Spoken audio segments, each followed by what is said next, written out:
Lang, kamusta? Kuya, medyo may konting problema eh. Baka naman meron kayong hiring dyan. Pwede kay Kevin. May hiring ngayon, delivery rider. Kaya niya ba yon? Oo naman, kuya. Pwede yun.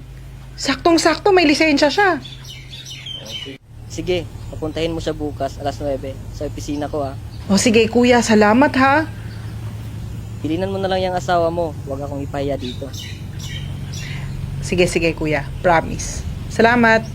Sige na. Bye-bye. Yes. Kevin? Oo. Hala. Anong oras na?